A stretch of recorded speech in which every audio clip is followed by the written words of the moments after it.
There are 2 participants in the conference. Recording did not start because your storage is full. Please log in and delete recordings or purchase more storage from your account.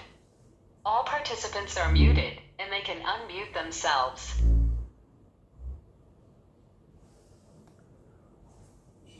ओम नमोर्यंताणम नमो सिद्धाणम नमो आर्याणम नमो वज्जायाणम नमो लोहे सव्वसाहुणम मंगलम भगवान वीरो मंगलम गौतमो गणी मंगलम कुंद कुंदार्यो जैन धर्मोस्तु मंगलम ओंकार बिंदु संयुक्तम नित्यं जायन्ति योगिनः कामदं मोक्षदं चैव ओंकाराय नमो नमः अहोपकार जिनवर्नो कुंदनो ध्वनिदिव्यनो जीन कुंद ध्वनियाप्या अहो आ गुरु काहननो तुझ ज्ञान ध्यान नो रंग अमया दर्श रहो ओ शिव पद तक तुझ संग माता हाथ ग्रह।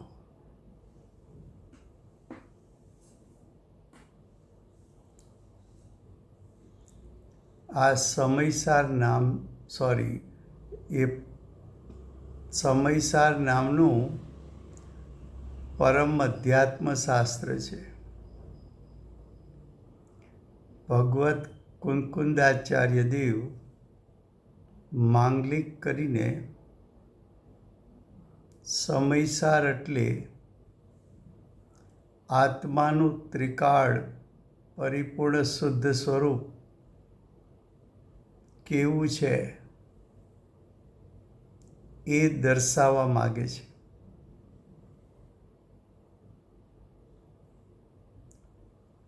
समयसार में दूसरा अधिकार कर्ता कर्म अधिकार चलता है. कर्ता कर्म अधिकार में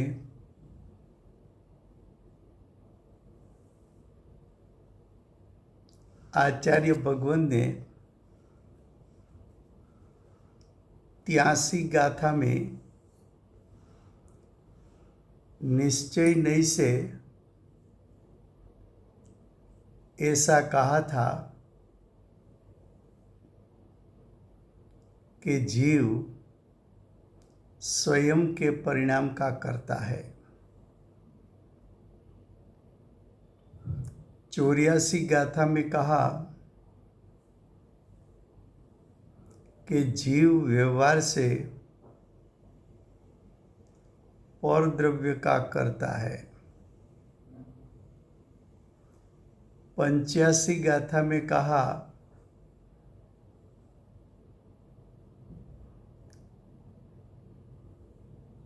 कि जीव को परद्रव्य के परिणाम का कर्ता कहना ये दोष है.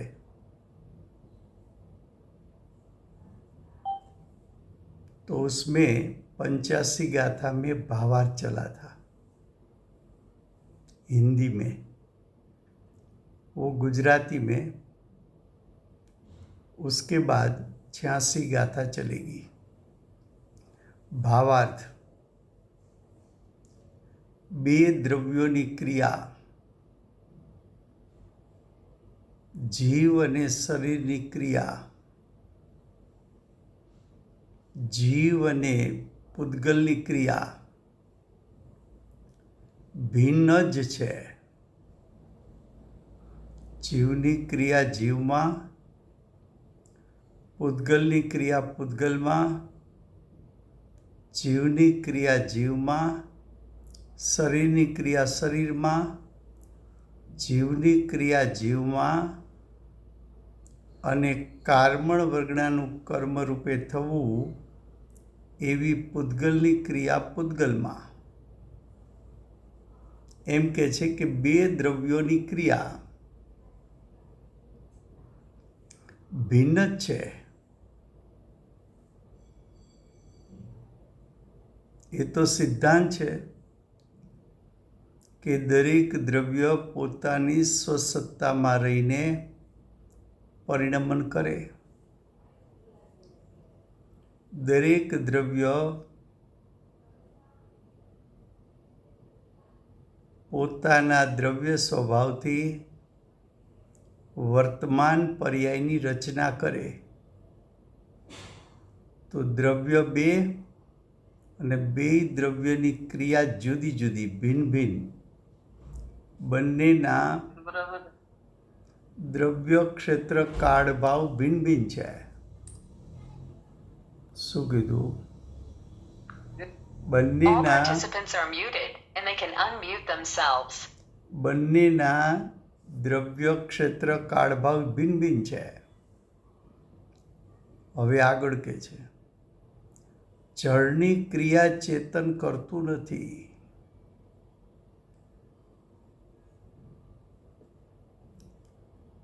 જીવને ઈચ્છા થવી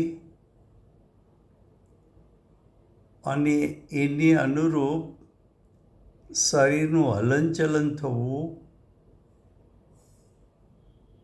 ત્યારે અજ્ઞાની જીવ એમ માને છે કે ઈચ્છાનો કર્તા પણ હું છું અને શરીરની ક્રિયાનો કર્તા પણ હું છું.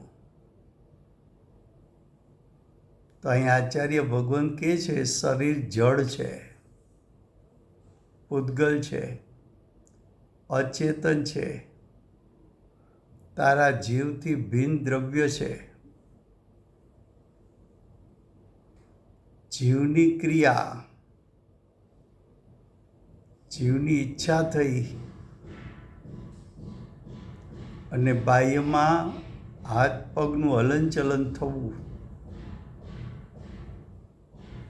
તો જીવની ઈચ્છા જેવું કાર્ય બહારમાં થતું દેખાણું તો અજ્ઞાની એમ માની બેઠો કે આ શરીરની ક્રિયા હું કરું છું. જીવે મોહ રાગ દ્વેષ ઉત્પન્ન કર્યા અને બાહ્યમાં કર્મણ વર્ગણાનું કર્મ રૂપે થવું એવું બંને એક સમયે થતું દેખાણું તો અજ્ઞાની માની બેઠો કે હું મોહ રાગ દ્વેષનો કર્તા પણ છું અને નવા દ્રવ્ય કર્મનો કર્તા પણ છું. પણ આચાર્ય ભગવાન પૂર્વગાથાઓમાં કહી ગયા છે કે કર્તા કર્મ સંબંધ ક્યાં છે? તો કે જ્યાં વ્યાપ્ય વ્યાપક સંબંધ છે ત્યાં કર્તા કર્મ સંબંધ છે. તું તારા પરિણામમાં વ્યાપક થઈ શકે, તું તારા મોહ રાગ દ્વેષમાં વ્યાપી શકે, પણ તું કર્મણ વર્ગના માંથી ઉત્પન્ન થતા દ્રવ્ય કર્મ એમાં તારો જીવ વ્યાપી શકતો નથી. એ ત્યાં વ્યાપતો નથી, માટે તું એ પરિણામ સાથે એટલે કે દ્રવ્ય કર્મરૂપ પરિણામ સાથે જીવને વ્યાપ્ય વ્યાપક સંબંધ નથી, માટે કર્તા કર્મ સંબંધ નથી. હવે આગળ કહે છે ચેતનની ક્રિયા જળ કરતું નથી. કર્મનો ઉદય આવવો એ કર્મનો ઉદય તો પૂતગલની ક્રિયા છે. એ પૂતગલની સત્તામાં એ ક્રિયા થઈ છે. એવા જ સમયે કર્મના ઉદયના કાળે મોહ રાગ દ્વેષનું ઉત્પન્ન થવું. તો અજ્ઞાની એમ માને છે કે પૂતગલ કર્મના ઉદયરૂપ પરિણામનું પણ કર્તા છે અને પૂતગલ જીવના મોહ રાગ દ્વેષનું પણ કર્તા છે. તો આચાર્ય ભગવંત કહે છે કે પૂતગલ કર્મના ઉદયમાં વ્યાપેલું છે, ત્યાં એને કર્તા કર્મ સંબંધ છે, પણ પૂતગલ મોહ રાગ દ્વેષમાં વ્યાપતું નથી. માટે પૂતગલને જીવના મોહ રાગ દ્વેષ રૂપના પરિણામ સાથે કર્તા કર્મ સંબંધ નથી. તો કે છે કે ચેતનની ક્રિયા જળ કરતું નથી. હવે આગળ કહે છે, જે પુરુષ એક દ્રવ્યને, જે પુરુષ કે આત્મા, જે આત્મા એટલે અહીંયા અજ્ઞાનીનો આત્મા, તો કે અજ્ઞાનીનો આત્મા એક દ્રવ્યને બે ક્રિયા કરતું માને છે, તે મિથ્યા દ્રષ્ટિ છે.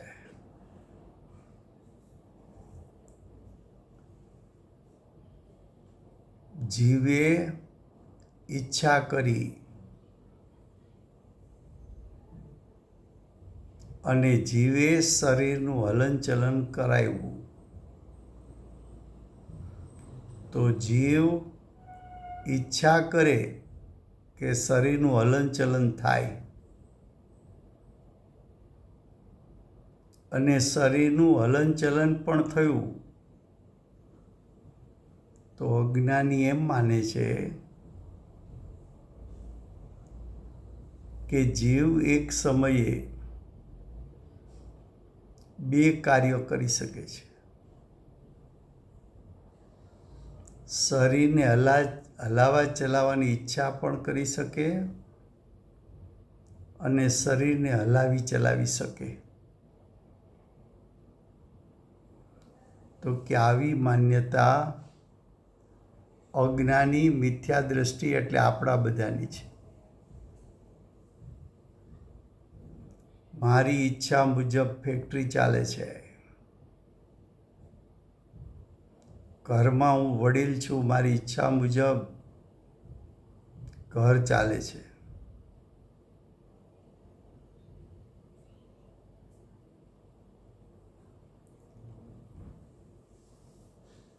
તો કે છે જે પુરુષ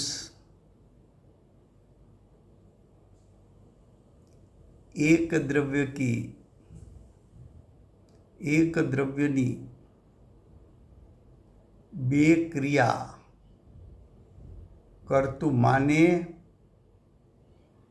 એ મિથ્યા દ્રષ્ટિ કેમ કીધો?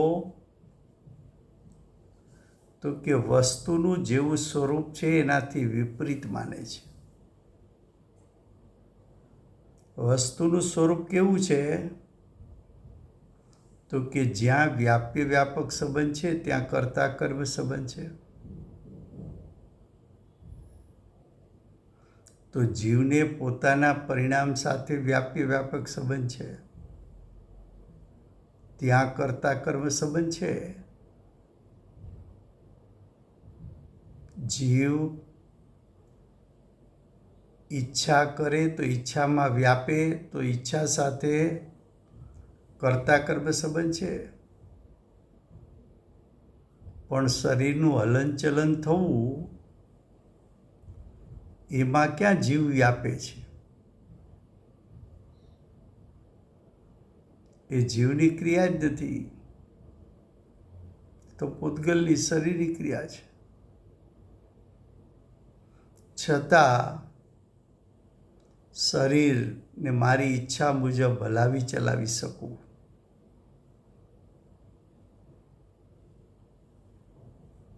આવી માન્યતા વસ્તુ સ્વરૂપથી ભિન્ન મહાવિદ્ય ક્ષેત્રમાં સાક્ષાત તીર્થંકર સિમંદર ભગવાન બિરાજે છે. એક સમયમાં 3 કાળ 3 લોકને જાણે છે. 3 કાળ 3 લોકનું જેવું સ્વરૂપ જાણ્યું છે એવું સ્વરૂપ સિમંદર ભગવાને કહ્યું છે. અને એવું સ્વરૂપ જે દિવ્ય ધ્વનિમાં આવ્યું એ ભગવત કુંકુંદાચાર્ય દેવ પોતાની શ્રુતલબ્ધિમાં સંગ્રહ કરીને ભરત ક્ષેત્રે આવીને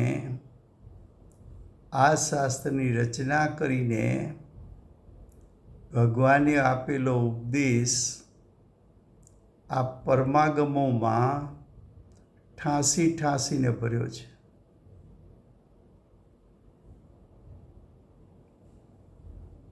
ભગવાનની ઉપદેશથી વિરુદ્ધ અભિપ્રાયવાળો મિથ્યા દ્રષ્ટિ છે. કારણ કે હવે કારણ આપે છે. એક દ્રવ્ય 2 ક્રિયા ન કરી શકે એનું કારણ શું? કારણ કે 2 દ્રવ્યની ક્રિયા 1 દ્રવ્ય કરે છે એ માનવું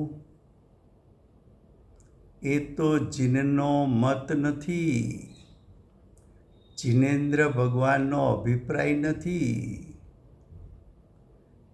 જૈન દર્શનમાં આવી વાત નથી. 1 દ્રવ્ય 2 દ્રવ્યના પરિણામને ઉત્પન્ન કરી શકે. તો આટલી વાત 85 ગાથામાં ચાલી ગઈ. હવે 86 ગાથા. હવે अब का अर्थ है कि निश्चय से जीव स्वयं के परिणाम का करता है. व्यवहार से यानी निमित्त से कथन किया जाए तो जीव परद्रव्य के परिणाम का करता है. लेकिन निश्चय से स्वद्रव्य के परिणाम का करता, निमित्त से यानी आरोपण से परद्रव्य के परिणाम का कहने में आता है. लेकिन जब निश्चय व्यवहार का यथार्थ स्वरूप अज्ञानी मिथ्या दृष्टि नहीं समझता है तब ऐसा मान लेता है कि जीव स्वद्रव्य परद्रव्य दोनों के परिणाम का करता है. तो कि ऐसा मानना ये तो दोष युक्त है. इतनी बात पूर्व की 3 गाथा में आचार्य भगवान कह चुके हैं. अब यानी उसके बाद आचार्य भगवान क्या कहते हैं? अब फिर से प्रश्न किया कि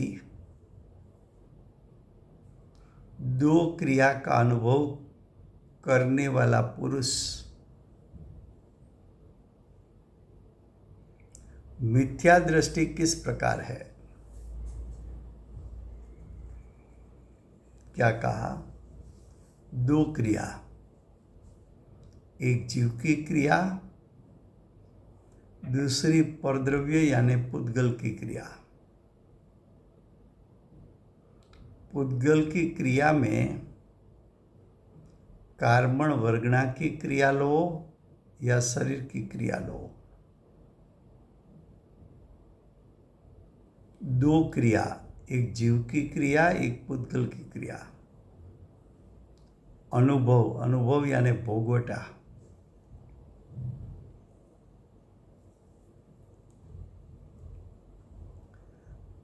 मैं यानी जीव अज्ञान मिश्रित राग का भोगवटा भी करूं और श्रीखंड की मिठास का भी अनुभव करूं।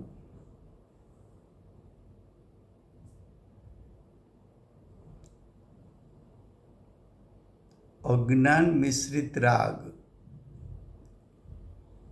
जीव की सत्ता में उत्पन्न होता हुआ परिणाम। श्रीखंड की मिठास, खटास, श्रीखंड के रस गुण के परिणाम।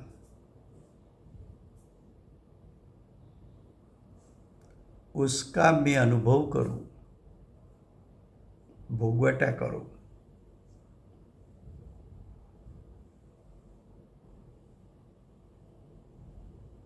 ऐसा मानने वाला पुरुष यानी अज्ञानी का आत्मा मिथ्या दृष्टि किस प्रकार है?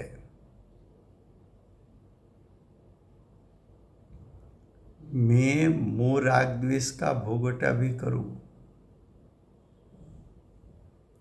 और कर्म के उदय के अनुभाग रस का भी भोगवटा करूं।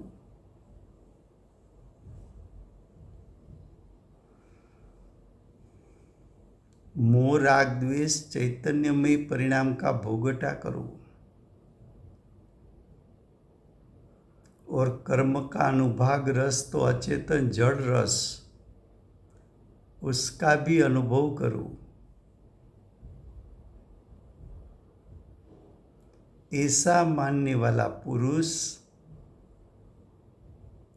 मिथ्या दृष्टि किस प्रकार है?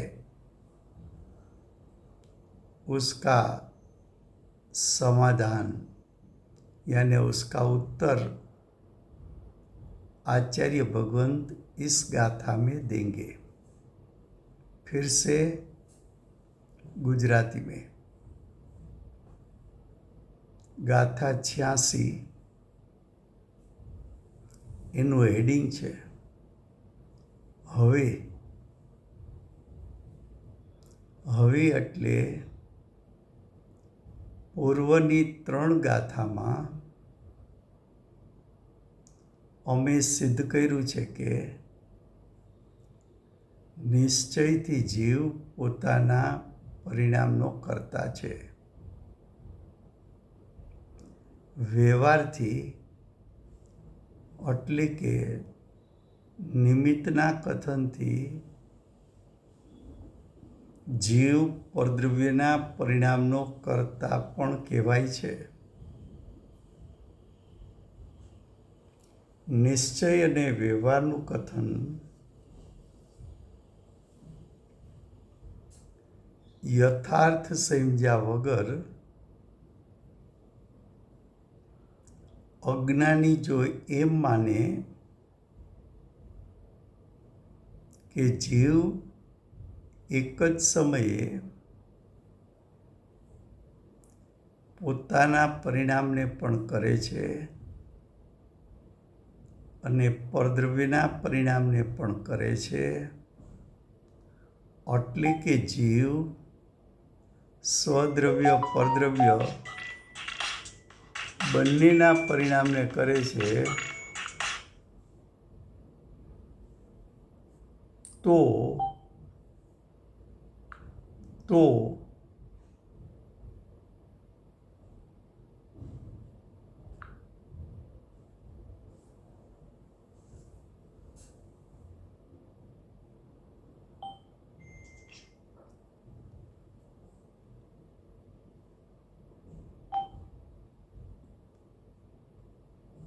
બંને પરિણામને કરે છે એવું જો અજ્ઞાની માને તો એ દોષ છે. એટલી વાત 83, 84, 85 ગાથામાં અમે સિદ્ધ કરી છે. ત્યાર પછી 86 ગાથામાં અમે કહીએ છીએ કે હવે શિષ્ય ફરી પ્રશ્ન કરે છે કે બે ક્રિયાનો અનુભવ, બે ક્રિયા એટલે એક ક્રિયા જીવની, બીજી ક્રિયા પૂતગલની.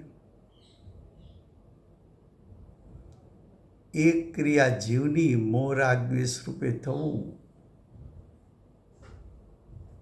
બીજી ક્રિયા કર્મણ વર્ગણાનું કર્મ રૂપે થવું.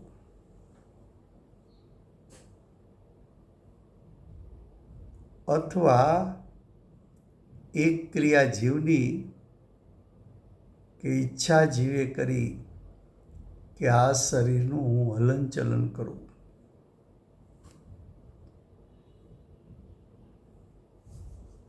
અને શરીરનું હલનચલન થવું એવી શરીરની ક્રિયા. તો ઈચ્છા અને શરીરની ક્રિયા બંને હું કરી શકું છું.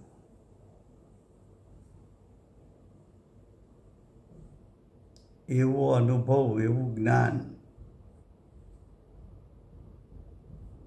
અથવા હું અજ્ઞાન મિશ્રિત રાગને પણ ભોગવું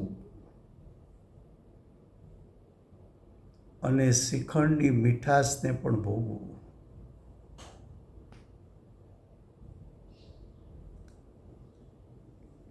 આ બંને પરિણામનો ભોગવટો હું કરી શકું.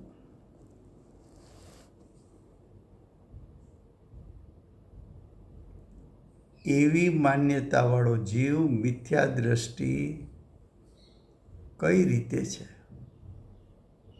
એને તમે મિથ્યા દ્રષ્ટિ કેમ કહો?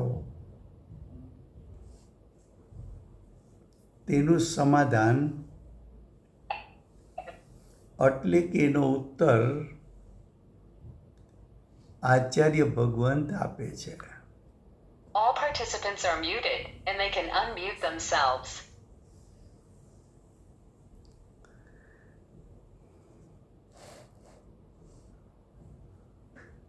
હવે એનો ઉત્તર વાંચતા પહેલા ગાથાના શબ્દો શું છે?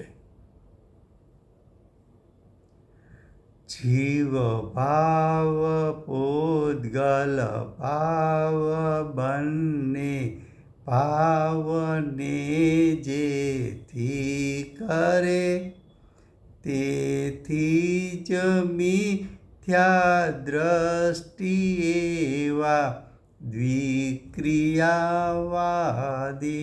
ઠરે. उसका अन्वयार्थ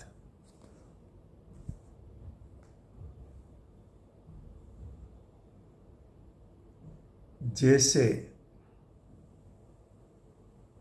आत्मा के भाव को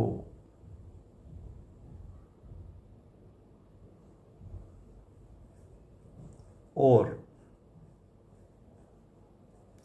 पूतगल के भाव को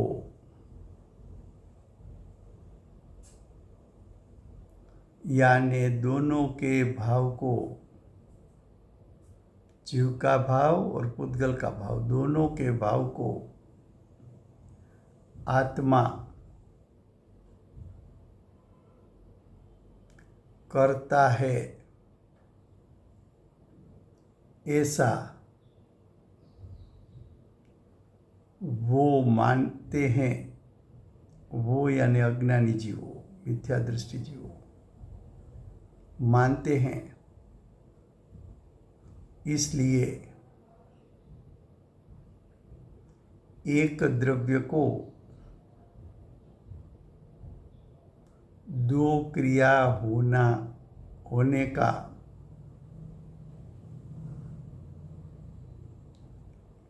एक द्रव्य को दो क्रिया होने का मानना वो मिथ्या दृष्टि है। अब ध्यान से सुनना कि जब एक पर्याय उत्पन्न होती है तो पूरा द्रव्य व्याप जाता है।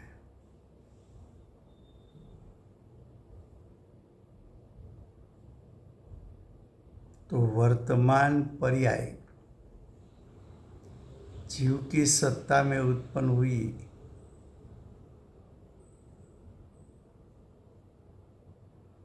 जीव द्रव्य वर्तमान पर्याय में व्याप गया।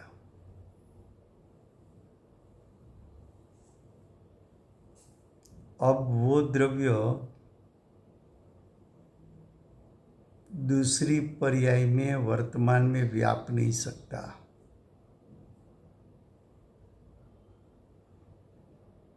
ये एक कारण। दूसरा, किसी भी द्रव्य में ऐसा गुण ऐसा स्वभाव नहीं है कि पर द्रव्य की पर्याय में व्याप सके।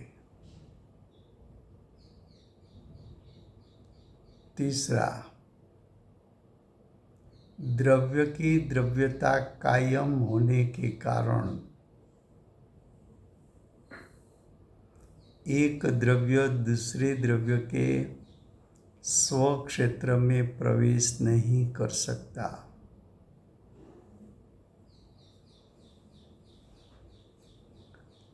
चौथा कारण,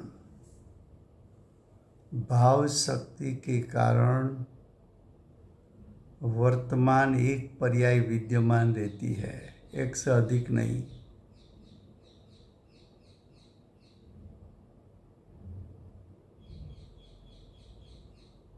और एक कारण, परिणमन शक्ति के कारण द्रव्य अनादि से अनंत काल प्रति वर्तमान समय में एक पर्याय को उत्पन्न करता है। एक और कारण, जब एक पर्याय का व्यय नहीं होता तब तक दूसरी पर्याय प्रकट हो नहीं सकती।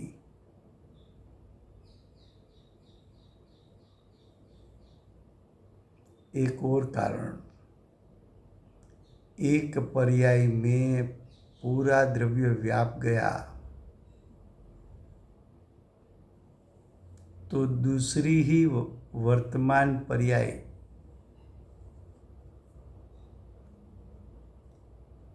पर द्रव्य की, उसमें द्रव्य कैसे व्यापेगा।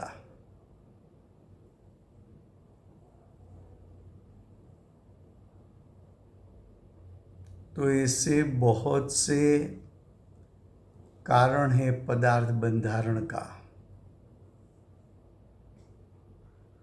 जिसको द्रव्य गुण पर्याय का स्वरूप का यथार्थ श्रद्धान नहीं है।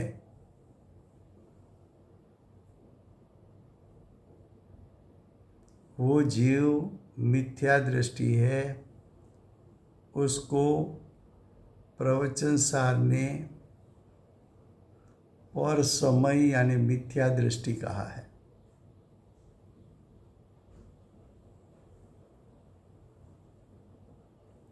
छह द्रव्य का यथार्थ श्रद्धान सम्यक दर्शन और छह द्रव्य का विपरीत श्रद्धान वो मिथ्या दर्शन।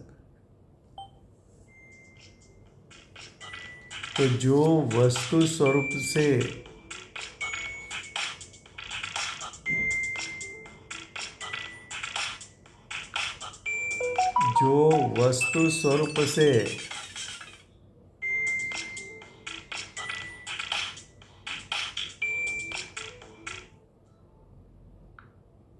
जो भाई आवाज नहीं आ रही आपकी।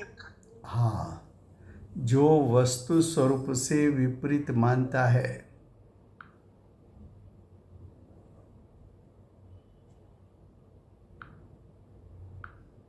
वो मिथ्या दृष्टि है। क्या कहा गाथार्थ में कि जैसे आत्मा के भाव को, भाव यानी वर्तमान परिणाम, तो आत्मा का वर्तमान परिणाम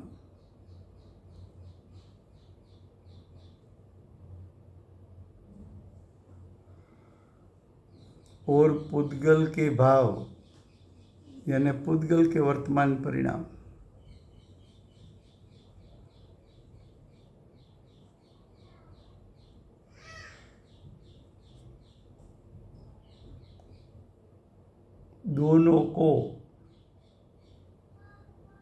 दोनों या आत्मा के भाव और पुद्गल के भाव दोनों को आत्मा करता है,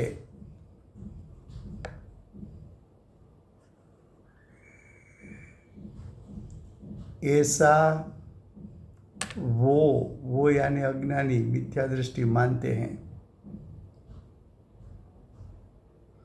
इसलिए एक द्रव्य को दो क्रिया,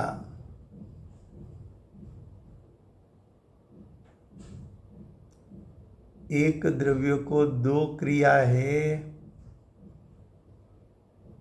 ऐसा मानने वाला मिथ्या दृष्टि यानी विपरीत दृष्टि वाला है।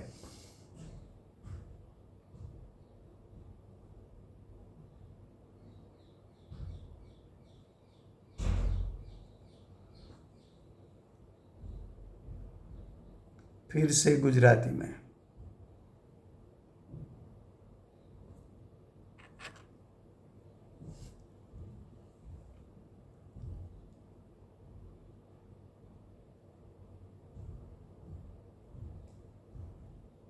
मिथ्या दृष्टि कोने कहेवाय?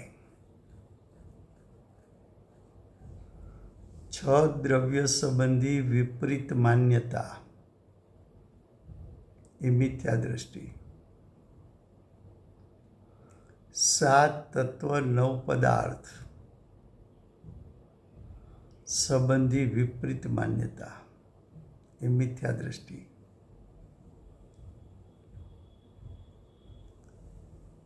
कुदेव कुगुरु कुधर्म ने माननारा એટલે કે 363 પાખંડ મતને માનનારા મિથ્યા દૃષ્ટિ।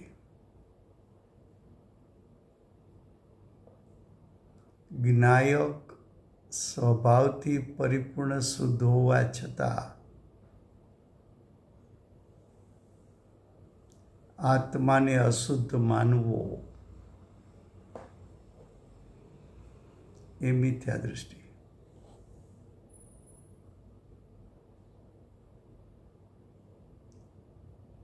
અહીંયા લેવું છે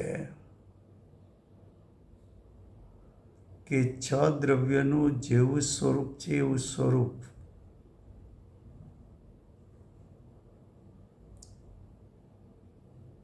યથાર્થ માનતો નથી, માટે મિથ્યા દૃષ્ટિ। એ 6 દ્રવ્યના સ્વરૂપમાંથી એક વાત લે છે। કઈ વાત લે છે કે આત્માના ભાવને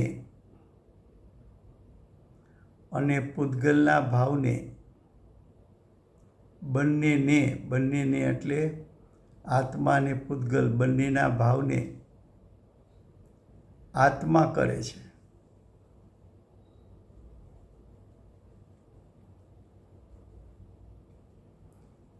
ક્રોધ ઉત્પન્ન થવો એ જીવનો ભાવ છે। તે સમયે શરીર કંપિત થવું, આંખ લાલ થવી શરીરનું કંપન થવું, આંખ લાલ થવી એ કાર્યનો કરતા પણ જીવ છે એમ માનવું.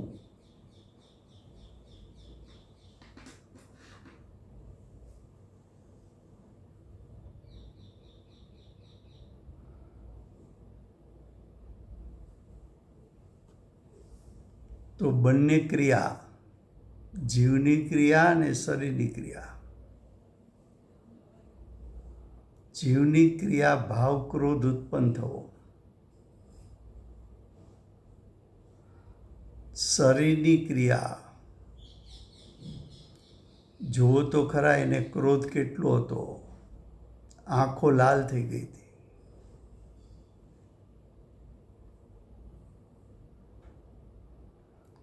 ક્રોધિત કેટલો થયો હતો, શરીર કાંપવા લાગ્યું.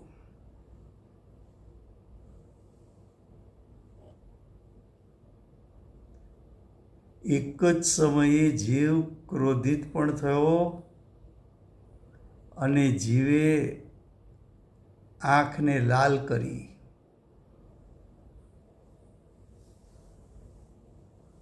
આ બંને ક્રિયાનો કરતા જીવ છે માનવું.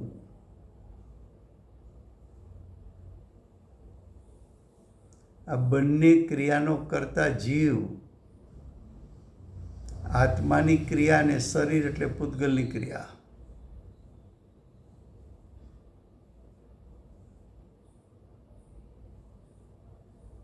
એક દ્રવ્યને બે ક્રિયા હોવાનું માનવું. દ્રવ્ય બે છે, જીવ ને શરીર. દ્રવ્ય બે છે, જીવ ને પૂતગલ.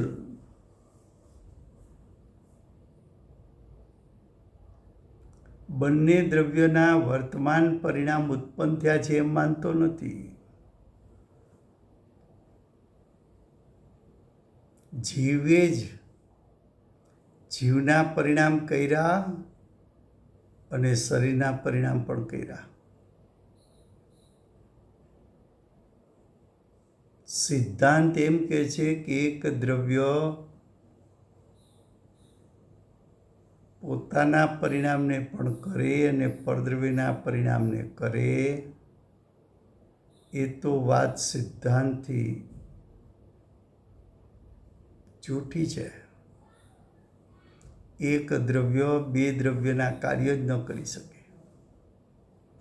એક દ્રવ્ય બીજા દ્રવ્યના પરિણામને કરી જ ન શકે.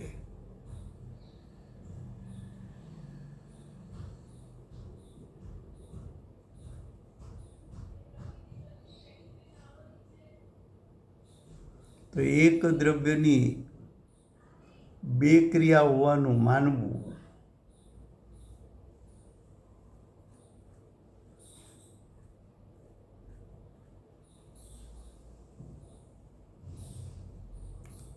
આ મિથ્યા દર્શન છે શું? તો કે આ મોટામાં મોટું પાપ છે,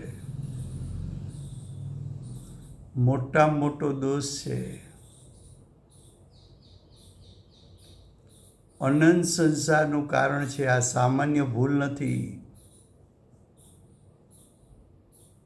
આ ચીબડાનો ચોર નથી. ચીબડાના ચોરને ફાંસીની સજા. તો કે મિથ્યાત્વને ઘૂંટવું એ ચીબડાનો ચોર નથી. અનંત ભવમાં અનંત વખત મરવાનો છે. એક કરતાં વધુ ફાંસી મળવાની છે.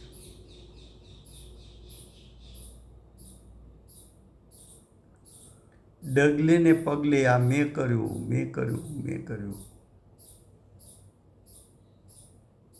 એમાંય કોઈ કહી દે, ઓહો, તમારા જેવા પીઝા કોઈથી થતા નથી. આખા ગામમાં કે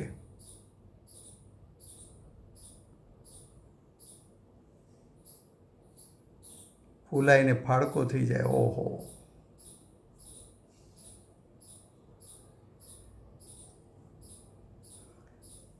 તમે જ આવજો ઘરે રસગુલ્લા કરવા, તમારા જેવા કોઈના થતા નથી. 10 જગ્યાએ કહે મને બોલાવી છે રસગુલ્લા કરવા.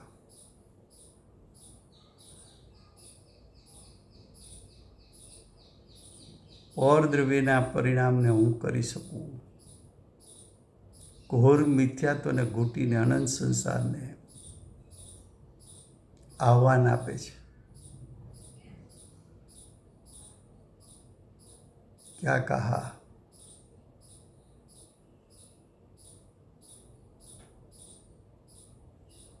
अब देखो टीका. निश्चय से, निश्चय का अर्थ है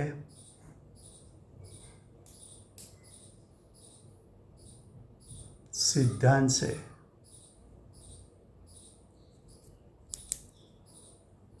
निश्चय से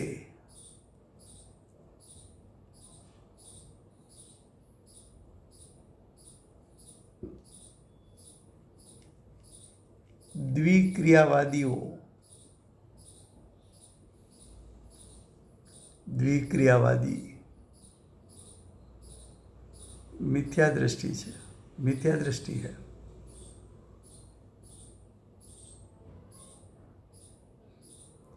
तो मिथ्या दृष्टियों द्विक्रियावादी अर्थात एक द्रव्य को दो क्रिया होती है ऐसा मानने वाला,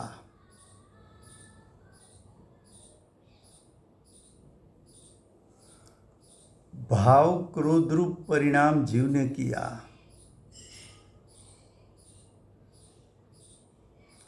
और आंख लाल हो गई.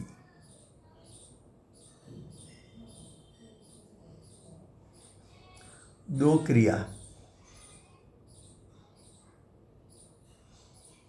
ये दोनों क्रिया मैंने की.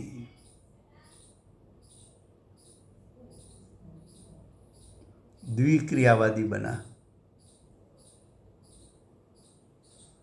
भाव क्रोध तेरी सत्ता में हुआ, तेरा विभाव है, तू उसका करता है, वो क्रोध में तेरा आत्मा व्यापा है.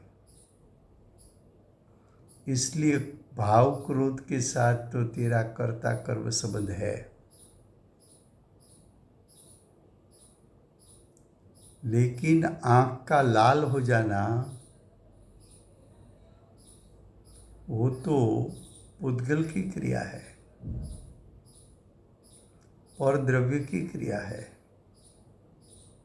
उसमें तो पुद्गल व्यापा है.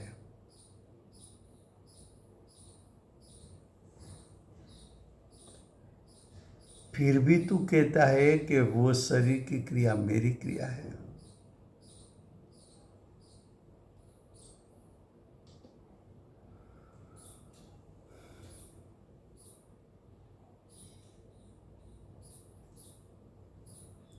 ગુજરાતીમાં કહેવત છે, ભૂલે તો ભીત ભૂલે. भीत भूले उसका अर्थ क्या? सामने दीवार हो तो भी दिखने में ना आए.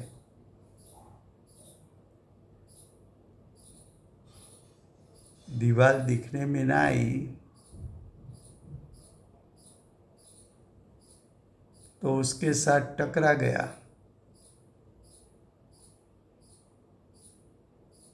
किसी ने पूछा कि इतनी बड़ी दीवार दिखने में नहीं आई.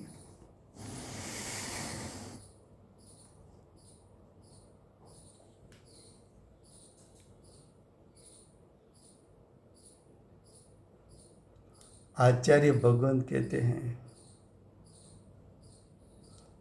अचेतन जड़ स्पर्श रस गंध वर्ण वाला शरीर और उसके मूर्तिक गुण स्पर्श रस गंध वर्ण वो तुझे दिखने में नहीं आया. तू कहता है कि ये शरीर की क्रिया मैंने की.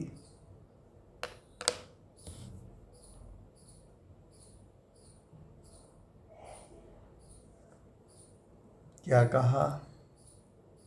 निश्चय से। द्विक्रियावादी,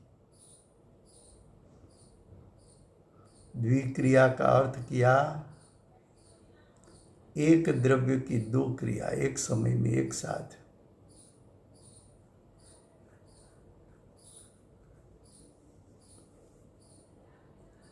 ये दो क्रिया का कर्ता मैं हूं। जो एक क्रिया उत्पन्न हुई है जीव की सत्ता में, दूसरी क्रिया उत्पन्न हुई है परद्रव्य में। दोनों के बीच में भेद ज्ञान नहीं है। असमान जाति द्रव्य पर्याय को एक मानता है। मनुष्यपना में जीव और शरीर दो भिन्न भिन्न पदार्थ है, ऐसा श्रद्धान और ज्ञान, भेदरूप श्रद्धान और भेदरूप ज्ञान नहीं है। जीव शरीर दो पदार्थ ऐसा माना ही नहीं। मनुष्यपना एक द्रव्य है ऐसा माना।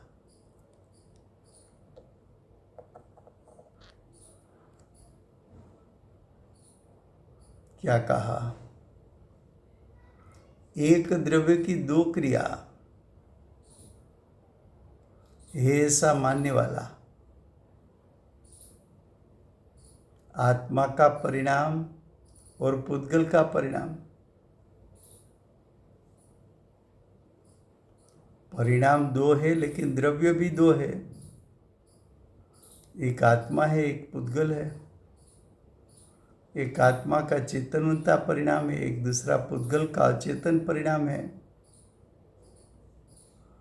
एक आत्मा का भाव क्रोधमयी परिणाम है और शरीर में आँख की लालाश होना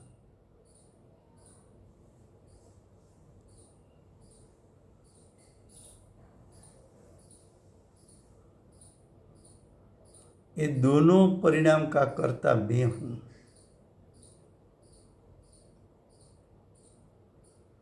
एक द्रव्य में एक समय में एक पर्याय उत्पन्न होती है, तो तू दो परिणाम का कर्ता कैसे बन सकता है? तू स्वद्रव्य के परिणाम का कर्ता है, तो तू परद्रव्य के परिणाम का कर्ता कैसे बना? तू तेरे परिणाम में व्याप सकता है, परद्रव्य के परिणाम में तो तू व्याप नहीं सकता। तो तेरा व्याप्य व्यापक संबंध तेरी पर्याय के साथ है, परद्रव्य की पर्याय के साथ तो तेरा व्याप्य व्यापक संबंध नहीं है। तो कर्ता कर्म संबंध कहाँ से लाया? भोक्ता भोग्य संबंध कहाँ से लाया?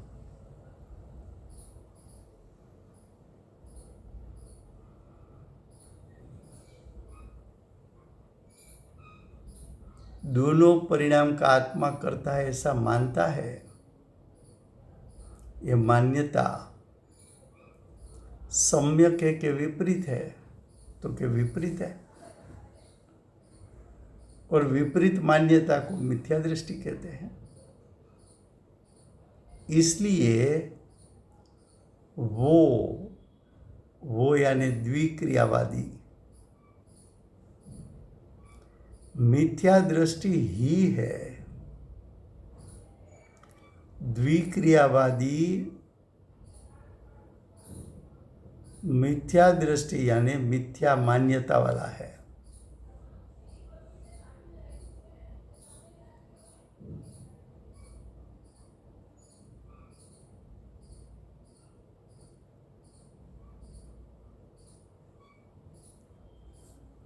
अब आगे ऐसा सिद्धांत है। सिद्धांत कभी कभी होता है कि तीनों काल होता है। तो कि सिद्धांत तो त्रिकाल होता है।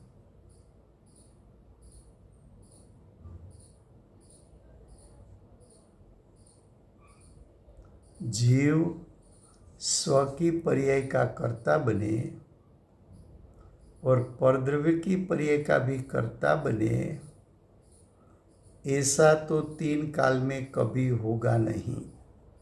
क्यों? तो कि सिद्धांत ऐसा है कि जीव स्वयं की वर्तमान परिणाम का कर्ता बन सकता है, और द्रव्य की पर्याय का कर्ता तो तीन काल में कभी हो ही नहीं सकता। आत्मा में गुण तो अनंत है, लेकिन एक भी गुण ऐसा नहीं है कि परद्रव्य के परिणाम का वो कर्ता बन सके। जीव में ऐसा एक भी गुण नहीं है कि परद्रव्य के परिणाम का भोक्ता बन सके। तो ये तो सिद्धांत है कि जीव परद्रव्य के परिणाम का कर्ता नहीं बन सकता।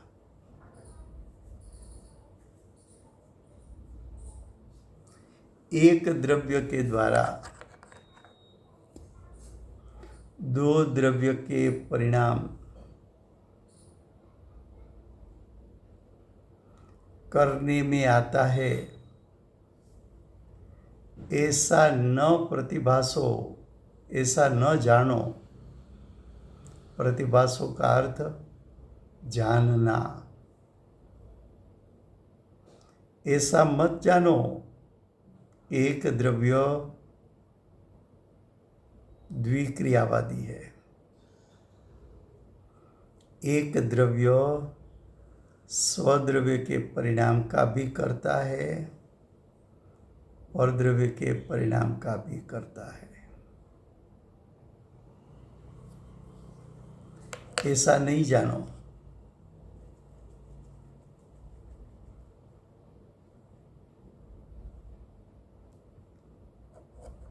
आगे बताया, जैसे दृष्टांत दिया, जैसे कुंभार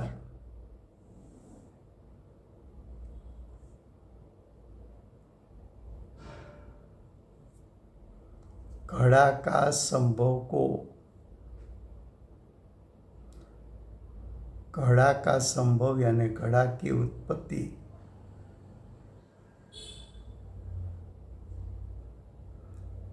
तो घड़ा की उत्पत्ति में कुंभार अनुकूल, अनुकूल शब्द निमित्त के लिए लिखा जाता है।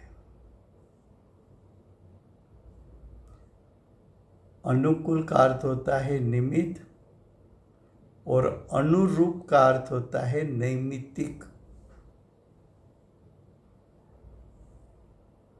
फिर से,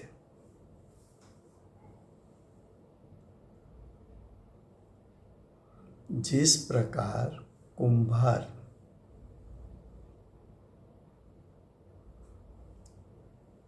घड़ा के संभव को यानी घड़ा की उत्पत्ति को अनुकूल यानी निमित्त, कुंभार को घड़ा होने में निमित्त क्यों कहा?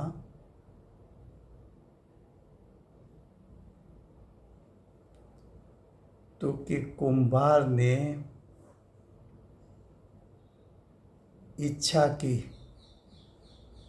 कि मिट्टी में से घड़ा बनाऊं। ऐसी इच्छा वाला कुंभार जो घड़ा बनाने की हस्त आदि की क्रिया करने की इच्छा वाला है,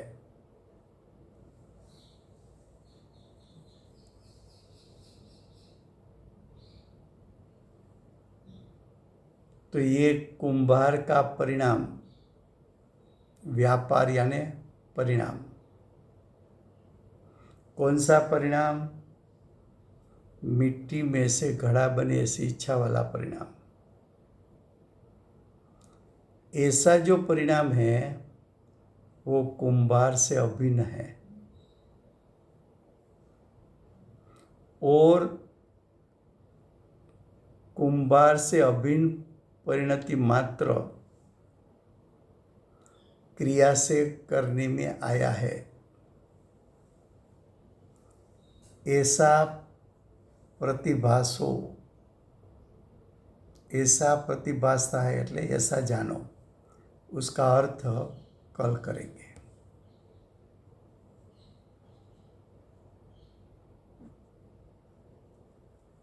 समय हुआ है। वर्तमान 24 के आखिरी तीर्थंकर बाल ब्रह्मचारी महावीर भगवान की जय हो।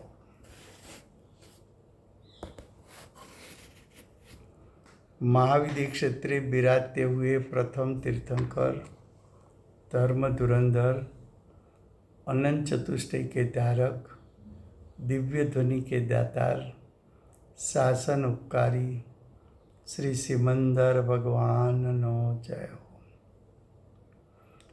कड़ीकाળ સર્વજ્ઞ કેવળ જ્ઞાની તળેટીમાં બેઠેલા મહાસમર્થાચાર્ય ભગવત શ્રી કુંકુંદાચાર્ય દેવનો જય હો। વર્તમાન કાળે કર્તા કર્મનું સ્વરૂપ સમજાવનાર, તીર્થના નાયક, તીર્થના સ્થાપક, તીર્થના પ્રવર્તક, પરમ કૃપાળુ શ્રી સદગુરુદેવનો જય હો।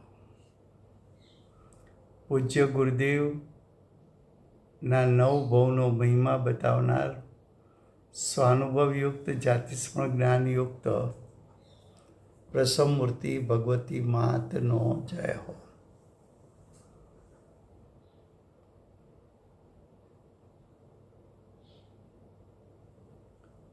સમ્યક દર્શનની પ્રાપ્તિમાં નિમિત્તરૂપ અષ્ટજિનવાણી માતનો જય હો। પૂજ્ય ગુરુદેવ અને માતાજીની સાધના ભૂમિ સુવર્ણપુરી ધામનો જય હો। સુવર્ણપુરી ધામમાં વિરાજતા સર્વે દેવશાસ્ત્ર ગુરુ ભગવંતનો જય હો। વર્તમાન ગુરુ અને ભવિષ્યના તીર્થંકર શ્રી સૂર્યકીર્તિ ભગવાનનો જય હો। શ્રી સૂર્યકીર્તિ ભગવાનના સમોસરણના મુખ્ય ગણધર દેવેન્દ્ર કીર્તિનાથ ભગવાનનો જય હો। પરમ દિગંબર જૈન ધર્મનો જય।